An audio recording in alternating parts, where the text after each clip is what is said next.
మట్టి మనుషులు తమ జీవన విధానాన్ని జానపదంగా మలుచుకొని పూలను ఆరాధించే ప్రత్యేకమైన పండుగ బతుకమ్మ. 1000 ఏళ్ల చరిత్ర కలిగిన ఈ పండుగలో మహిళలు ప్రకృతిని శక్తిగా భావించి పూజించడమే ప్రధాన ఉద్దేశంగా కొనసాగుతోంది.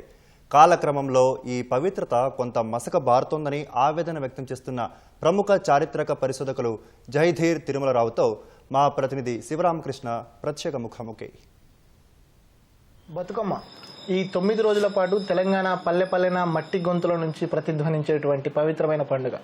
అయితే ఈ పండుగ పవిత్రతను, ఈ పండుగ వెనుక ఉన్న చారిత్రక కారణాలని, విశేషాలని విశ్లేషించేందుకు మనతో పాటు ప్రముఖ చారిత్రక పరిశోధకులు జయధీర్ తిరుమలరావు గారు ఉన్నారు. సార్తో మాట్లాడదాం. సార్ నమస్కారం. సార్ నమస్తే అండి. ముందుగా అసలు తెలంగాణ బతుకమ్మ పండుగకు సంబంధించి ఈ మూల సూత్రం ఏంటి, పండుగ ప్రాముఖ్యత ఏంటి సార్? మనకి చాలా పండుగలు పుట్టు పండుగలు, పెట్టు పండుగలు అని ఉంటాయి. పుట్టినప్పటి నుంచి మానవుడు ప్రకృతిలో నుంచి, వ్యవసాయంలో నుంచి, పునరుత్పత్తి ఆలోచనల నుంచి ప్రాచీన కాలం నుంచి వచ్చే పండుగలు కొన్ని ఉన్నాయి. అలాంటి వాటిలో బతుకమ్మ ఒకటి. బతుకమ్మ మహిళలకి సంబంధించిన పండుగ. అక్కడ పురుషుడు ప్రేక్షకుడి పాత్ర వహిస్తాడు. మొత్తం ఆమె అధీనంలో పండుగ నడుస్తుంది. ఎందుకంటే స్త్రీకి ప్రకృతికి తేడా ఉండదు. స్త్రీని గౌరవించడం అంటే ప్రకృతిని గౌరవించడం. మరొక వైపు ఈ వర్షాకాల తదనంతర కాలంలో ప్రకృతి వ్యవసాయంలో నుంచి ఆ పంట మన ఇంటికి వస్తుంటుంది. ప్రాచీన సమాజంలోనే కాదు, ఇవాళ్ళటికి కూడా అన్ని రకాల ఆదివాసులు కొత్తల పంట చేస్తారు, టెంకల పండుగ చేస్తారు. టెంకల పండుగ అంటే మామిడి పండు టెంకగా మారినప్పుడు అప్పుడు పండుగ చేసి దానిని అందరూ కలిసి తినేయడము.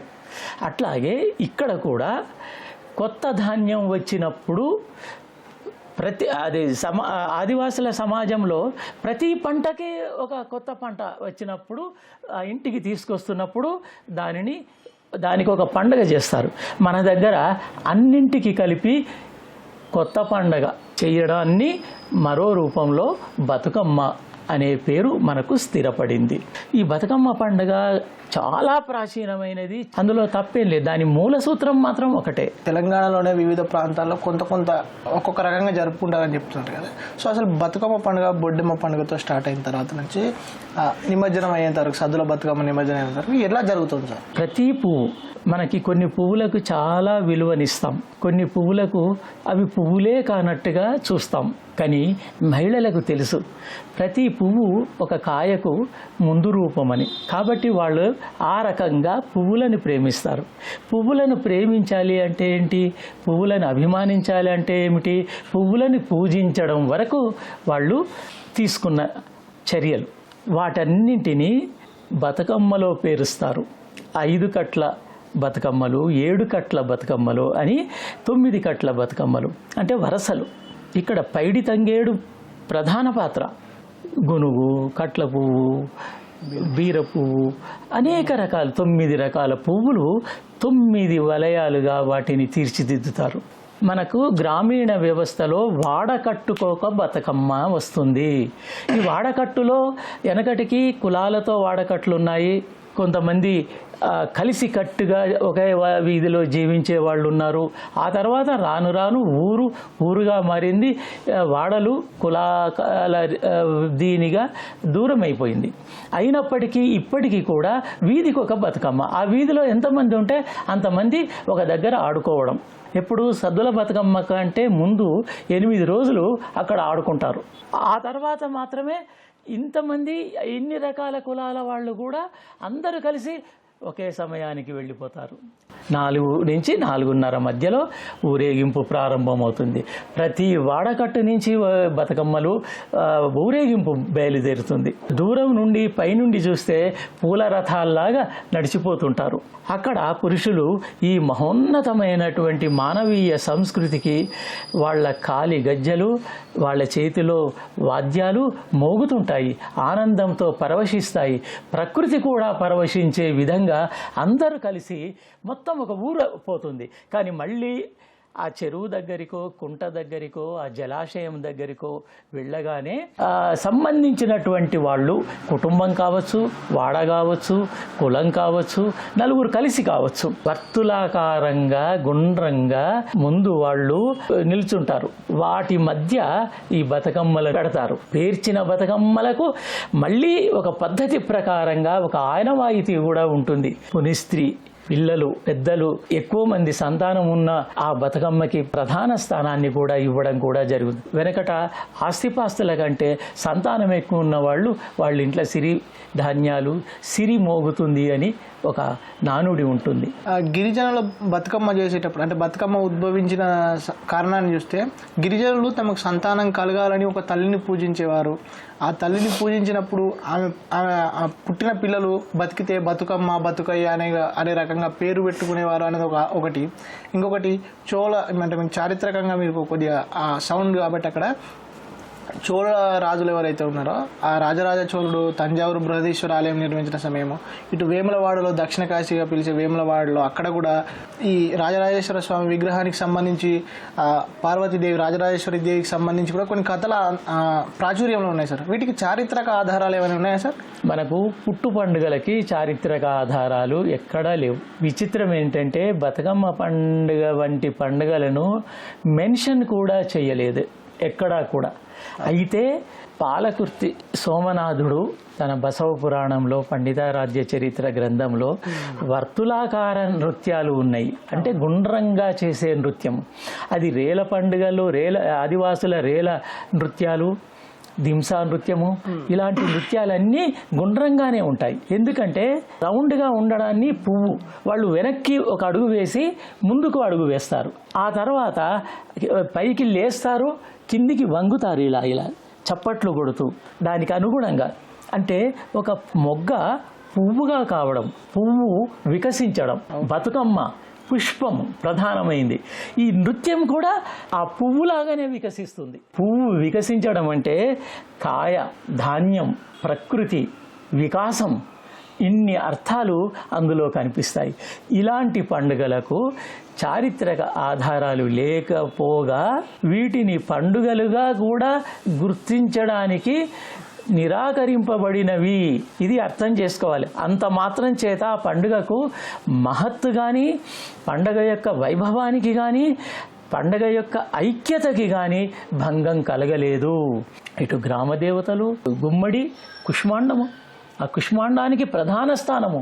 ఈ అన్ని రకాల పూల మీద గుమ్మడి, ఆ గుమ్మడి పువ్వులో పసుపు ముద్దను పెట్టి గౌరమ్మగా మనము తీర్చిదిద్దుతాము. ఇన్ని దేవతల కలయిక సమాహారము బతుకమ్మలోనే కనిపిస్తుంది. ఒక్కొక్క దేవతకే ఒక్కొక్క రకంగా పండుగలు జరుగుతాయి ఇంత ఉత్సవాలతోటి.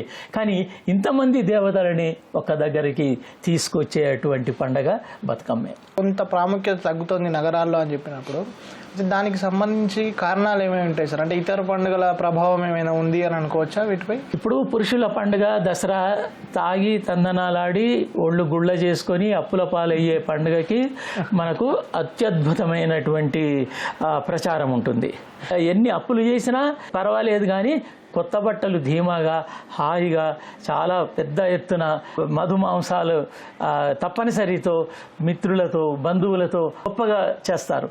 కానీ ఇక్కడ స్త్రీలు తమ ఇంట్లో తాము, తమ ఇంటి చుట్టూ తాము, తమ వీధిలో తాము, తమ ఊరిలో తాము కలగలిసి దీన్ని పండుగ చేసుకుంటారు ఖర్చు లేకుండా. కానీ ఇక్కడ స్త్రీలు అందరూ పంచుకుంటారు. అందరూ తెచ్చిన దాన్ని ఒక చోట పెడతారు. ఆహారాన్ని పంచుకోవడం, ఆ సామూహిక శక్తి లక్షణం ఈ పండుగలో కనిపిస్తుంది. నార్మల్గా చాలా మందికి ధాన్యం అంటే సంక్రాంతి సమయంలో వస్తుంది మాత్రమని తెలుసు, ఏది వరి కానీ ఇవి కానీ. అయితే ఈ మీరు చెప్పే ధాన్యం ఏంటి? నవధాన్యాలకు సంబంధించి పెసర్లు వీటికి సంబంధించి మీరు చెప్పే ధాన్యం వస్తుంది? ధాన్యం రకరకాలు, వరి కావచ్చు, కొర్రలు కావచ్చు. ఒకనాడు ఈ తృణధాన్యాలే ధాన్యం, బియ్యము ధాన్యం కాదు. ఓకే. జొన్న, రాగి, సజ్జ ఇలాంటివి పంట. అట్లాగే ఈ పండుగ పరమార్థం ఏదైతే ఉందో, ఆ పవిత్రత ఏదైతే ఉందో అది దెబ్బతింటుంది అని అనుకోవచ్చు. అంటే ఆధునికంగా జరుగుతున్న ఈ పోకడలు ఏవైతే ఉన్నాయో, ఆధునిక పోకడలో అనుసరించదగినవి అనుసరించకూడనివి ఏమున్నాయి, మీరు గమనించినవి ఏంటి? అద్భుతమైన ప్రశాంతతతోటి వారి వారి స్థాయిలో ఆధ్యాత్మిక ఆచార వ్యవహారాలతో జరుపుకునేదే పండుగ. అట్టహాసాలతో తమ ధన ప్రదర్శన లేదా ఉన్నత భావాల తమ వైభవాలను చూపించుకునేది అది పండగ కాదు. నలుగురు కలిసి చేసుకునేదే పండగ. పెద్ద బతుకమ్మ వెంట చిన్న బతుకమ్మ ఉండాల్సిందే, తల్లి వెంట పిల్ల ఉన్నట్టు. ఆ భావన చూడండి, ప్రాకృతిక భావన. ఇప్పుడు అది మారుతున్నది. మారడానికి అనేక కారణాలు ఉన్నాయి. సామాజిక కారణాలు ఉన్నాయి, రాజకీయ కారణాలు ఉన్నాయి, ఆర్థిక కారణాలు ఉన్నాయి. ఆర్థిక కారణాలు, పువ్వులు లభించడం లేదు, రియల్ ఎస్టేట్ మింగేసింది భూముల్ని, అడవులు పోయినాయి, గ్రామాలు కాంక్రీటు మయమయ్యాయి, బతుకమ్మ పుయ్యడానికి జాగలేదు, బతుకమ్మని ఇప్పుడు పెట్టుకోవడానికి జాగలేదు కాలనీల్లో. ఆ బతుకమ్మని సిబ్బులని తీసివేసి ఆ చేతులతో ఆ బతుకమ్మని నీళ్లకు సమర్పించడం, దాని మీద ఒక దీపం, కొన్ని వందల వేల బతుకమ్మలు ఆ నీళ్లల్లో తేలియాడుతుంటే, ఓలలాడుతుంటే ఆ దృశ్యం ఇవాళ మనం ఎంత డబ్బు పెట్టినా మనం సృష్టించగలమా? బతుకమ్మ పండుగకు సంబంధించి ఇది విశ్వవ్యాప్తంగా తెలంగాణ సంస్కృతిని ఎలా ప్రతిబింబిస్తుంది? అటువంటి పండుగ ప్రస్తుతం మీరు చెప్పినట్టుగా రూపు మార్చుకుంటుంది అనే క్రమంలో మీరు బతుకమ్మ పండుగకు సంబంధించి తెలంగాణ మహిళలకు ఎటువంటి సలహా ఇస్తారు? తెలంగాణ మొదటి నుంచి కూడా ఇతర రాష్ట్రాల నుంచి ఇక్కడికి బతకడానికి వచ్చారు, బంధుత్వాల పేరుతో వచ్చారు, వ్యాపార రీత్యా వచ్చారు, అందరినీ కలుపుకుంది. తన సంస్కృతిని ఎదుటి వారి మీద రుద్దలేదు. కానీ అలా వచ్చిన వాళ్ళు మాత్రం బతుకమ్మని పక్కనే పెట్టారు. రెండవది, వాళ్లకు తెలిసిన కోలాటాలు, దాండియా రాసాలు, ఆ తర్వాత గర్భోనృత్యం పూల నృత్యము. కానీ ఇక్కడికి వచ్చేసరికి అది ఏమైంది, ఆ గర్భోనృత్యం అంటే సినిమా రాగాలతో, బీట్స్తో, ఆ పాటలతో వాళ్ళు ఈ పండగని మిగతా పండుగలని ప్రభావితం చేయడం మొదలుపెట్టారు. వాళ్లకు ఉన్నటువంటి ఆర్థిక వెసులుబాటు వల్ల ఇట్లా ఉండాలి అని అలా చేయడం మొదలుపెట్టాక ఇక్కడ ఉన్నటువంటి విధానము కొంత దెబ్బతిన్నది. విదేశాలలోకి వెళ్ళిన వాళ్ళు కూడా ఆ పండగ పరమార్థాన్ని కాకుండా నలుగురు కలుసుకోవడానికి, కలిసి జల్సా చేయడానికి మాత్రమే ఉన్నది. బతుకమ్మ పండుగ స్త్రీలు జల్సా చెయ్యరు. అది విధి విధానాల క్రమము, అది ఒక అద్భుతమైనటువంటి ఐక్యత, సామూహికత, ప్రేమతో కూడిన ఆత్మీయత కలయిక. ఈ కలయిక మనము నగరాల్లో కనిపించడం లేదు, వినిపించడం లేదు. దీనికి ప్రభుత్వం కమిటీ వేసి ఇలాంటి పండుగలను ఎక్కడైనా దేశంలో ఎక్కడైనప్పటికీ కూడా వాటిని రివైవ్ చేసి వాటినిలోని దుష్పరిణామాలను తీసివేసి అసలు మూలమైనటువంటి భావనని పెంచి పోషించవలసినటువంటి అవసరం ఉంది. మన ఒక్కొక్క గ్రామీణ టూరిజం కేంద్రాలుగా మనం భావించాలి.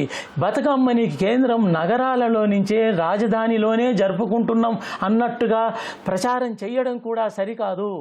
ప్రతి ఊరిలో జరిగేటువంటి బతుకమ్మ దానికి అంత ప్రాధాన్యత, ప్రాశస్త్యతని కూడా అక్కడి లోకల్ ప్రచార సాధనాలు ఇవ్వాలని కూడా మనం కోరుకుందాము. ఈ బతుకమ్మని మనం ఒక దేశవ్యాప్తంగా, అంతర్జాతీయంగా పూల పండుగని, పూల రథాల ఊరేగింపుని మనము డెవలప్ చేయవలసింది.